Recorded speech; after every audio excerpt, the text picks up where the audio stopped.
আসসালামু আলাইকুম প্রিয় শিক্ষার্থীরা, তোমাদের সবার রিকোয়েস্টে আমি এখন সমাজবিজ্ঞান দ্বিতীয় পত্রের সাজেশন নিয়ে আসছি। এই সাজেশনটা যদি তুমি ফলো করো ইনশাআল্লাহ পরীক্ষায় খুব ভালো করবা।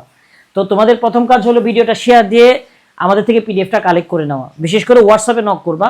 ভিডিওটা শেয়ার করার পর এই স্ক্রিনশটটা আমাকে হোয়াটসঅ্যাপে দিবা, আমি তোমাকে পিডিএফ দিয়ে দিব। মেসেঞ্জারে অবশ্যই করবা না, কারণ মেসেঞ্জারে আমি রিপ্লাই দিতে পারতেছি না। হয়তো তোমরা সবাই রিকোয়েস্ট পাঠাচ্ছ, সেজন্য জানি না। যাই হোক, আসো আমরা সাজেশনটা নিয়ে আলোচনা করি। এই প্রতিবারের মতো তোমরা মানবন্টন সম্পর্কে অবশ্যই জানো। হ্যাঁ, মানবন্টন নিয়ে আর কি আলোচনা করব।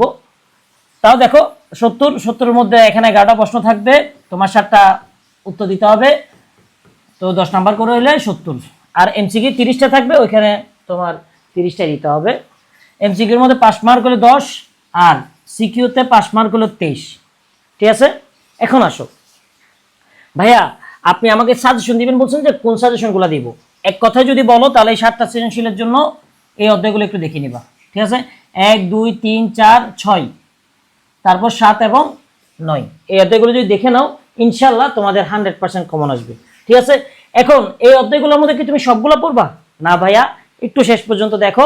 ঠিক আছে, আর পিডিএফটা কালেক্ট করে নিবা। পিডিএফটা কালেক্ট করে একটু পাশে রাখবা, দেখে দেখে অধ্যায়ের টপিকগুলা শেষ করে ফেলবা। ঠিক আছে, দেখো সমাজবিজ্ঞানের প্রথম অধ্যায়ের মধ্যে তুমি দেখবা এই জিনিসগুলা: সমাজ পাঠের প্রয়োজনীয়তা, সমাজবিজ্ঞান চর্চার পটভূমি, আর বিশেষ করে ডক্টর এ.কে নাজমুল করিমের অবদান সমাজবিজ্ঞানে।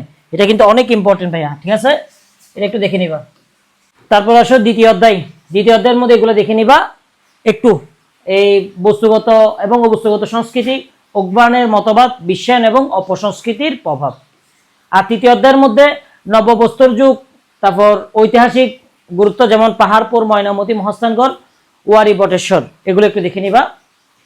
চতুর্থ অধ্যায়ের মধ্যে এগুলো দেখে নিবা। ষষ্ঠ অধ্যায়ের মধ্যে এগুলা। ঠিক আছে, তারপর সপ্তম অধ্যায়ের মধ্যে বিবাহের ধরন, বিশেষ করে লেভিরেট এবং সরোরেট, এটা একটু দেখে নিবা। আর নবম অধ্যায়ের মধ্যে সবচেয়ে গুরুত্বপূর্ণ, এগুলো একটু কষ্ট করে দেখে নিবা। ঠিক আছে, তো যাই হোক, বিষয়টা বুঝছো। এই যে 6টা কি 7টা অধ্যায় দিছি, এবং এই 6টা-7টা অধ্যায়ের মধ্যে যেসব কমন টপিকগুলো দিছি, প্লিজ এগুলো শেষ না করে পরীক্ষার হলে যাবা না।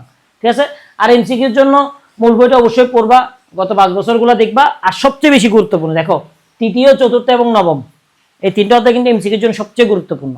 এছাড়া তোমরা যদি আমার থেকে এমসিকিউ চাও, হ্যাঁ, এমসিকিউর ক্লাস আমি সব বিষয় নিয়ে তো করা সম্ভব না।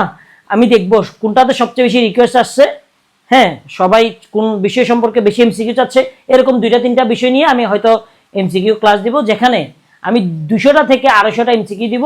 এগুলো দেখে ইনশাআল্লাহ 100% কমন আসবে। যাই হোক, সবাই ভালো থাকিও, দোয়া করিও। আসসালামু আলাইকুম।